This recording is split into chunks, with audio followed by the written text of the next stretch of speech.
Mm, Hello, friends. I'm super excited to be bringing on Marlize today. She does so many beautiful things. We're going to hear about some Asterian Astrology and some other beautiful things she does. Darcy, can you read her bio for us? mm, Absolutely. Hello, mhm, all. I am honored to introduce Marlize Joubert. mhm, Marlize has been studying the healing arts most of her life. Her mm. roots are in yoga, meditation, breathwork, energy healing, astrology, and the juicy mystery of life itself. Marlize is a one-of-a-kind teacher. She owns a unique set of gifts that elevates body, mind, and spirit to new levels of awareness and states of bliss. Marlize is trained with some of the most notable names in various fields that she now shares her gifts with. A few of those include Marlize is currently leading her own transformative breathwork trainings, Mm. workshops, and retreats globally. And when she's not doing that, she works one on one with clients, facilitating healing in sessions virtually and in person. A little bit more about Asterian astrology. Marlize has studied under Jade Luna since 2023. Jade is one of the great names of Asterian astrology, making it known to different people in the world. And now Marlize is offering more of that as well.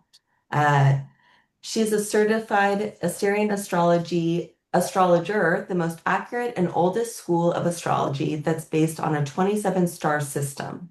We'll go into more of that today. Mm. Curiosity and honest self-exploration has always been a source of tremendous healing for Marlize and her calling to be of service to the world at large. Marlize continues her journey as a student of the healing arts and considers herself a lifelong student due to her life outlook that there is no limit to knowledge and understanding. She is deeply grateful for all the wisdom of the teachers and lineages before her and to be a messenger of all of that wisdom for us today. I'll pass it back over to you for now, Michelle and Marlize. Thank you. Yay! Welcome, Mm, welcome. mm, Thank you for joining us, Marlize. I've Thank you so much for been having me. tracking you for a long time with all the body movement and all the beautiful work. I mean, you have like a whole following, so it's really lovely. I feel like that's a huge part of healing is the body movement for people. And Mm, so when we were chatting a little bit ago, mm. you had mentioned this Asterian astrology, and I was super curious, and I'm wondering how you got into that. What a great question. Well, thank you so much again for having me on board. Um, so when I was working with my spiritual teacher, David Elliott, that kind of taught me all the breathwork things, I met a bunch of amazing people in that community. And a friend recommended me to check out Jade Luna. And I've just always been obsessed with astrology. Apparently, it is kind of in my chart that I would be obsessed with it. And I just met Jade, and I think I met Jade, gosh, I want to say like 15 years ago, or maybe, yeah, about 15 years ago. And I met him once in person. And since then, we've been like doing sessions online. But he was so mind-blowing.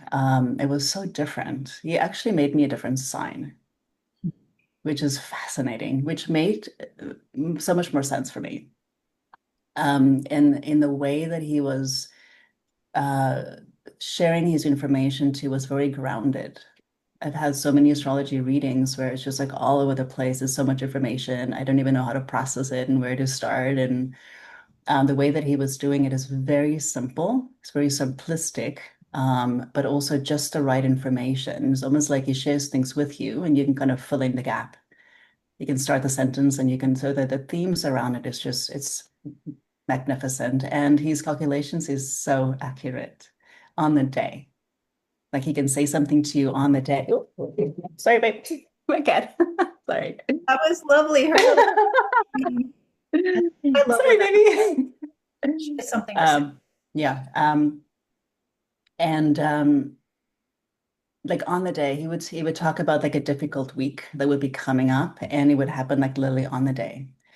And then I was thinking, well, maybe my mind is creating that. If they say I'm gonna have a difficult week, maybe I'm gonna create that. So I stopped looking at the specific dates one here. And after the difficult week happened, I would actually go back and look if he actually wrote that down, and he actually did. So it was very accurate, really well descriptive.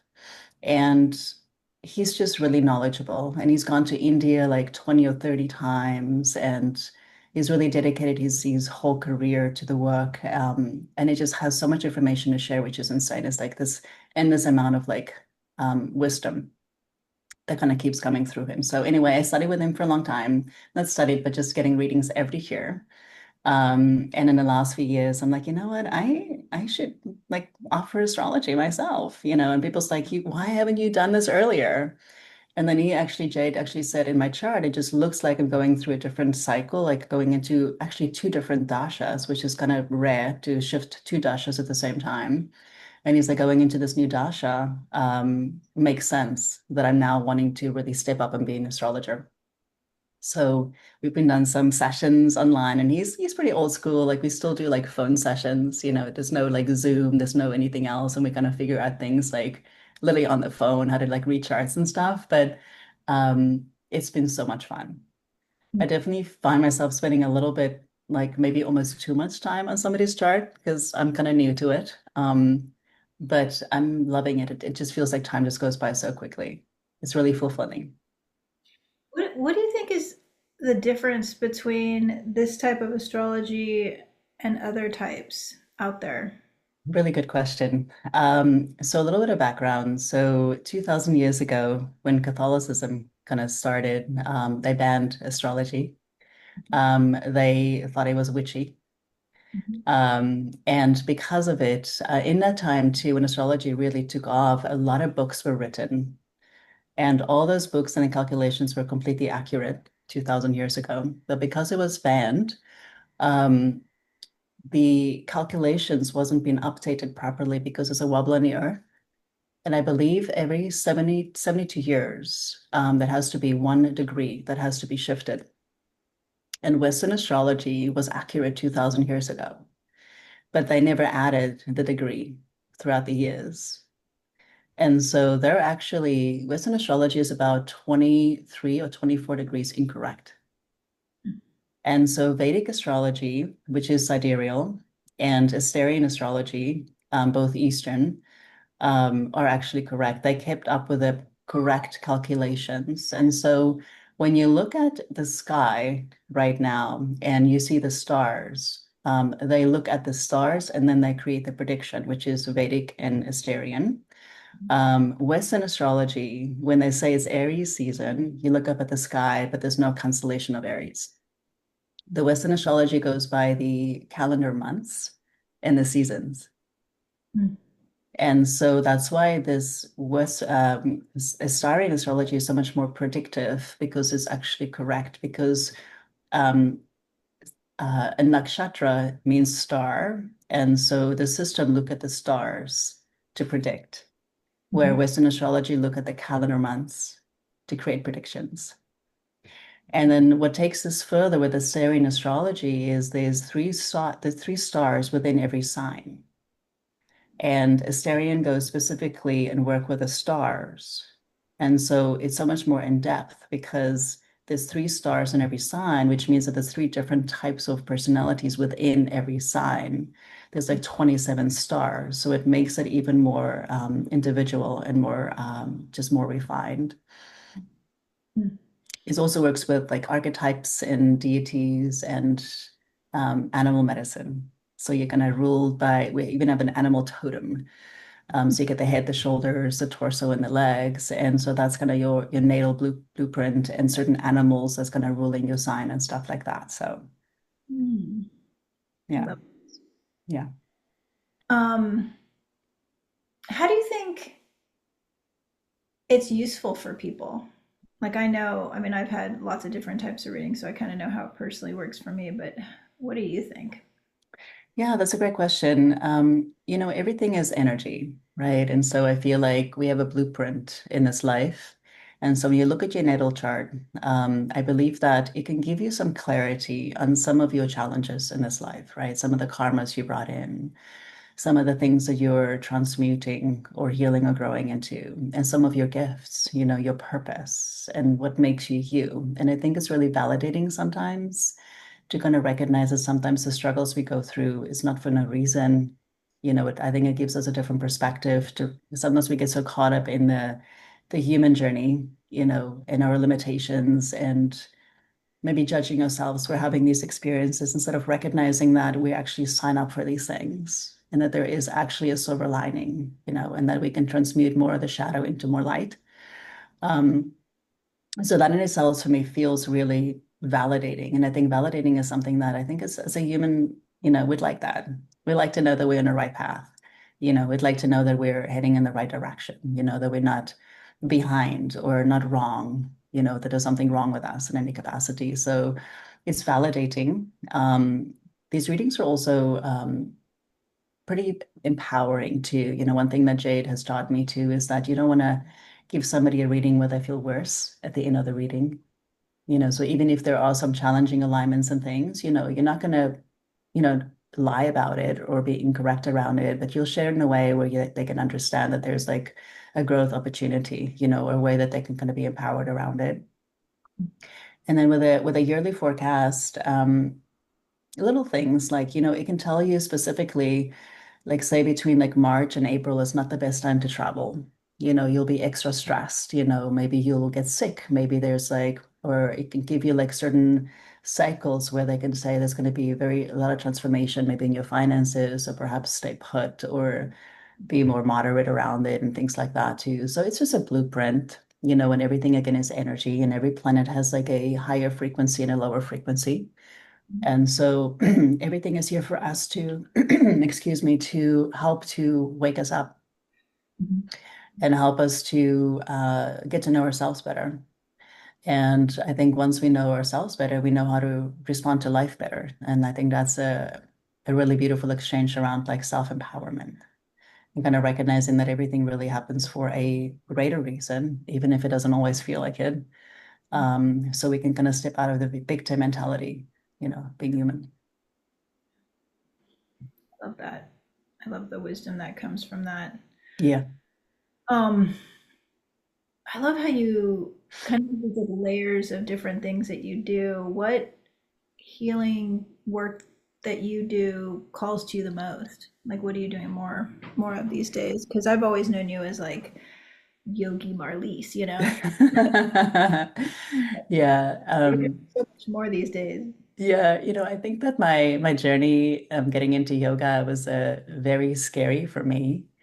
I remember looking at like some of these beautiful big yoga teachers, I remember Halakuri or Sean Korn, like walking around their space and just excuse me, taking up space and sharing their wisdom and their beauty and their magnificence. And I was like, wow, I really want to do that.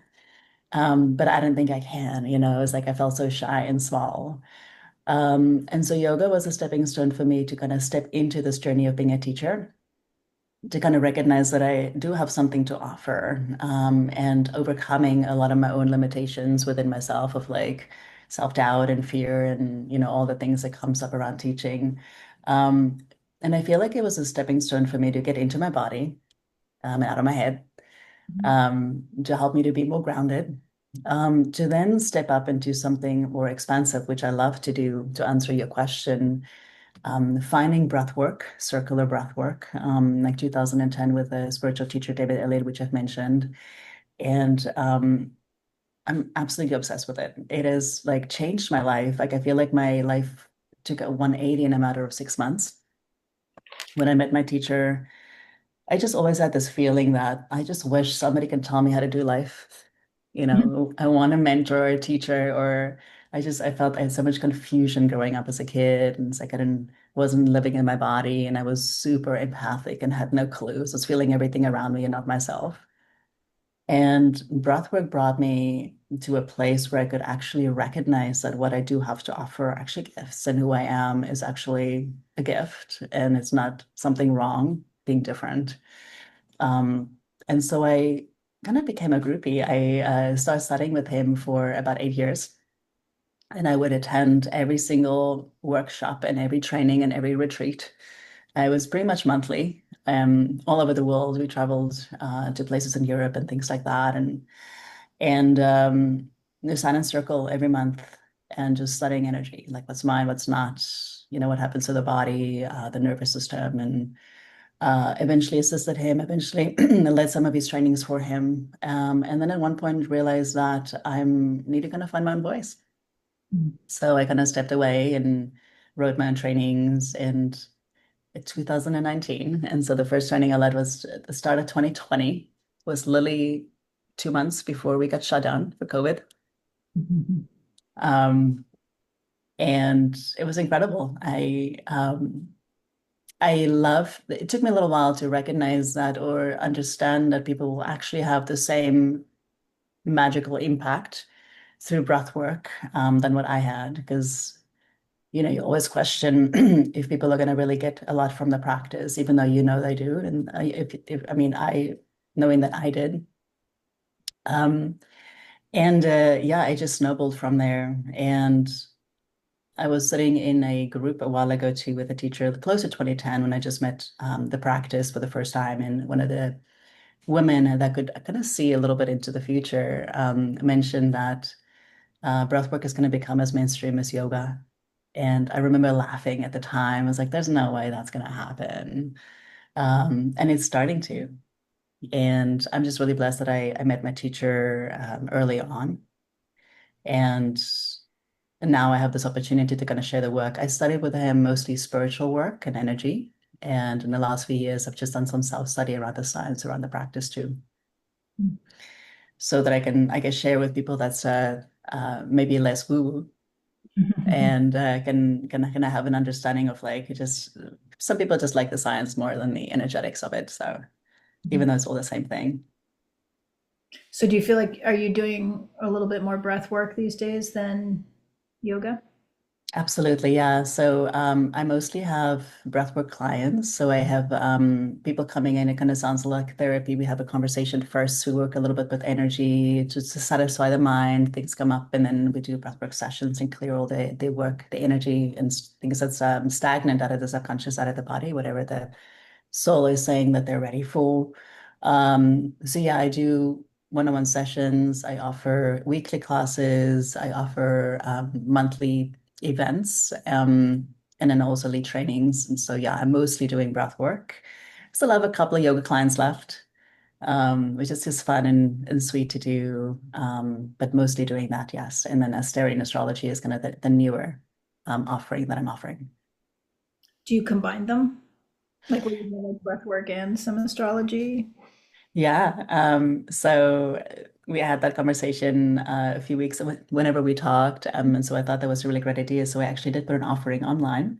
It's on my website, where the idea of like taking somebody's chart and they can pick like one topic.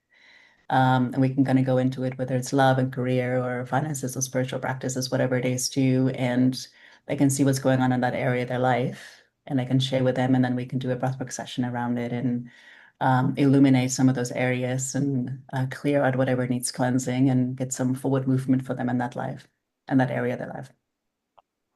Love it. I love this. Mhm. Um, Darcy, do you have any questions yet? I do. Mm. Excuse me. My new computer, I don't know how to disconnect all the things.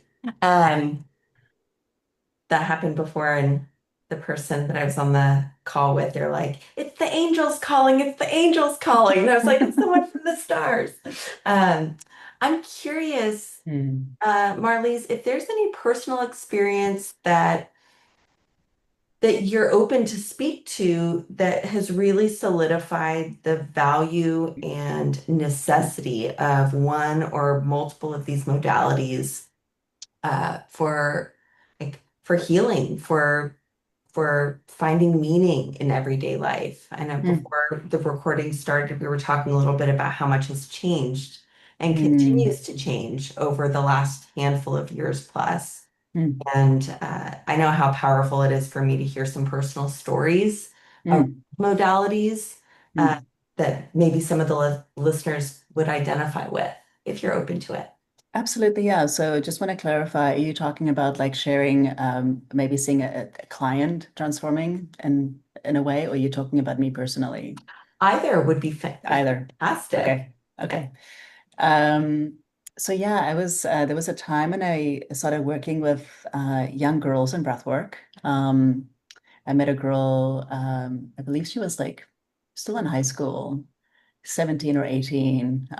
She had Lyme's disease at the time. And she began bringing a bunch of her friends into breathwork as well. So my clientele became 90% of my clientele became like young, like girls from ages of like 14 to 28. And one in particular had Lyme's disease, and she would come in and be incredibly committed to her practice. And we would talk, we would kind of move through some stuff and then getting into breath work. And the breath work sessions were maybe a little bit shorter because they're younger and there's like less resistance and easier for them to get to the energy flow. And working with her for a fair amount of years. And she's gotten from a place of being bedridden at that young age, not really having much of a young life and wanting to go out and being around her friends and things like that, to really struggling, like had no energy and always tired and having to go to multiple doctors constantly and nothing's really getting like any movement for her around that, to within a couple of years to be completely vital and actually starting a young student life and being able to go to Boston College and completely overcome the journey of like whatever she was, her identity was kind of wrapped into the illness as well, and how to like get out of that too, and how the body just needed to get some love and some attention and some acceptance, and her learning how to ground back into it. And sometimes we use, and that is no judgment around it, but sometimes we use illness or certain experiences to kind of procrastinate our life or to not fully be in our body, even a false sense of safety.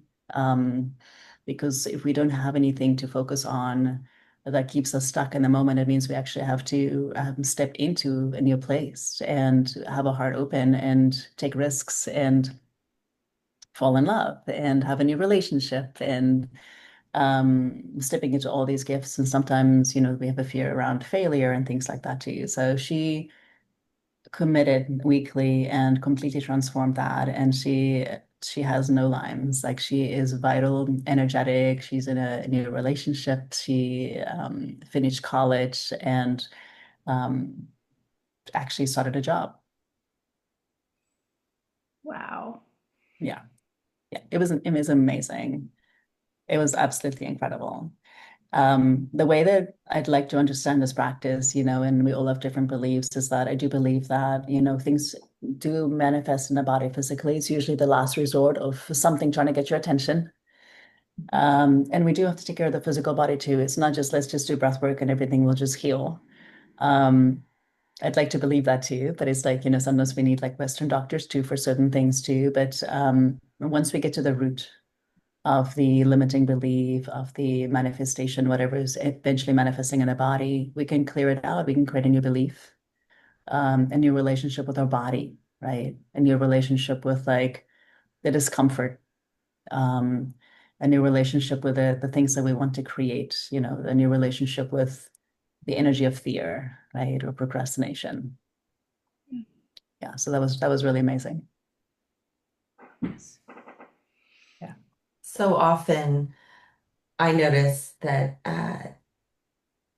I'll hold my breath and tense at the same time when there's an emotion rising, and Mm, that I practice breathing and really letting go again and again and again, because it's like I don't want to have to deal with the illness that could come or mm, the buildup. And mhm, mhm, uh, it's so valuable. I found it to be invaluable to have somebody that I trust, in different areas of life, like you're offering, guide the process and normalize having some really simple human functions be really mm, difficult sometimes, like breathing, like crying, like releasing muscle tension, certain things. So mm, mm, the modalities that you're bringing together with this perspective also from different philosophies. I think specifically with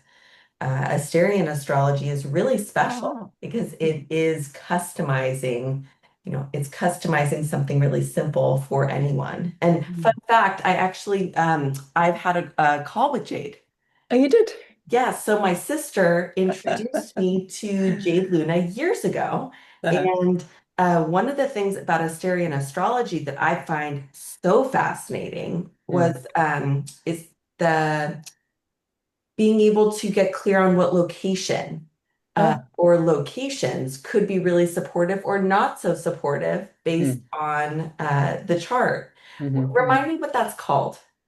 I don't know. No, I don't it's actually know. It's like it just space just yeah, it's not in my brain right now too. It's actually a type of astrology that I'm not trained under. mhm. But the one thing that I do know is that every city is ruled by a planet, Yes. and Los Angeles is ruled by Saturn. And Saturn just entered, excuse me, a new cycle for 3 years. It just moved into Pisces, according to Asterian astrology.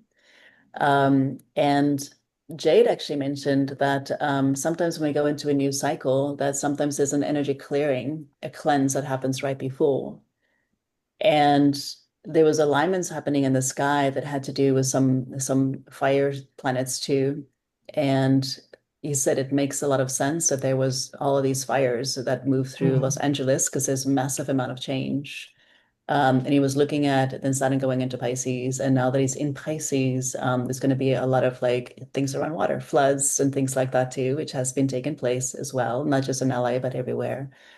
And then just a continuous amount of like Saturn is about discipline, is about accountability, responsibility, bringing everybody to an equal stance, mm, to work extra hard to get something accomplished. It's about clearing karma and how for the next 3 years, Allah is going to be going through a lot of that purification, but also the wellness industry, because a lot of people who's into wellness stuff is also has a strong Pisces alignment somewhere in that chart too.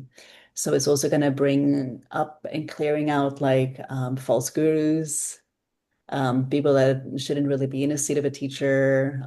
So anyway, sorry, going off track a little bit too, but the planets definitely do represent certain cities and places. And I know they did mention to me because I was born under a star. It's called Hermaya in Asterian astrology, and that it would actually benefit me living back in South Africa because of that star specifically. Living in Los Angeles will be more challenging for me because of Saturn. So it makes a lot of sense. I think that we have all these different ways that we can live a life and certain things that's going to get activated and triggered and karmic experiences by living in different areas, which is fascinating. I do. I just geeked out on it. And I was like, and having some insight and having this encouragement to make empowered choices with eyes Mm, open of this is one way it could go. And hmm. there's also free will. There's like breath work. There are so many different ways to breathe. Hmm. One is Hmm. going to activate something specific, doesn't You, make it better or worse than the other. So I look yeah. forward to taking one of your classes or workshops and Oh, bringing all of these things in. It's wonderful to have you. thank you so much. Yeah, I appreciate that too. I love your energy as well too. I feel like, we're all gravitating towards certain practices, and I think karmically we're supposed to.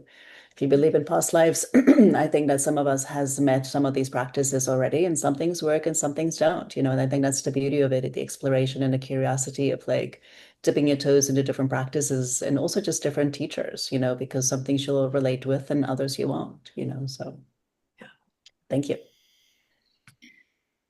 Marlize, where do you work out of? Do you work out of several different studios in Los Angeles? Will you do virtual work with people? Because I'm sure there's going to be lots of different people all over the US and abroad that's going to be listening to this. So I want to make sure they know. Beautiful. Thank you so much. Yeah. So I do a little bit of different things, different places. So I'm at Unplug. I've been at Unplug Meditation here in Brentwood for like 11 years, I think. And then I'm there Monday nights at 7:15 in person. Once a month, I'm at Mudwater Gather. It's a new studio that's in Santa Monica as well. The founder created Mudwater, the functional mushroom drink, and he now has a cafe. So people come in with their laptops, and they also have a class schedule. So we have classes once a month in the evening. That's going to change to about 5 classes per day in the new year. So we're going to start a full schedule there too. So under Mudwater Gather, you'll have all the events on Instagram. There's a Mudwater Drink, which is a different site, and then Mudwater Gather. All the events are on there and really fun, other really amazing events. And then I offer the breathwork trainings that I do there as well, Mudwater Gather or online. So anybody wants to hop into one of those, you can just, as long as you're willing to be on a specific set of time with us. I do one-on-one sessions, those in person here in Santa Monica at a home office or also online. And every now and then I will do a virtual group as well. So those are maybe every few months. Okay. Yeah. I think, Darcy, you're going to be putting all that below so people can make contact for virtual or in person, which is awesome. And any workshops that you're doing, which is Mhm. rad, and readings and hybrid of things. Thank you. It's always fun to kind of keep adding to the toolbox, so My God, yeah, we yeah. need as many tools as we can get these days. So Yeah, I'm yeah. appreciative and grateful for your work and creativity. Oh, thank you so much. Yeah, I think that everything's kind of revving up, and I was saying that sometimes with the intensity that's building in the world around us, we need kind of more intense practices like breath work, and we need a little extra guidance and we need our communities and, our podcasts and our teachers and Mhm. just like-minded souls, that we can kind of move forward with and lean on as, the world changes. Yeah, absolutely. Oh my Mm. God, yeah. Yeah. Anything else, Darcy? I'm looking forward to bringing some of this in as the seasons shift. Thank you for the reminders of what's available and how to access more depth in every moment. Appreciate it. Mhm. Yeah, no, thank you so much. This is fantastic. I appreciate the time too.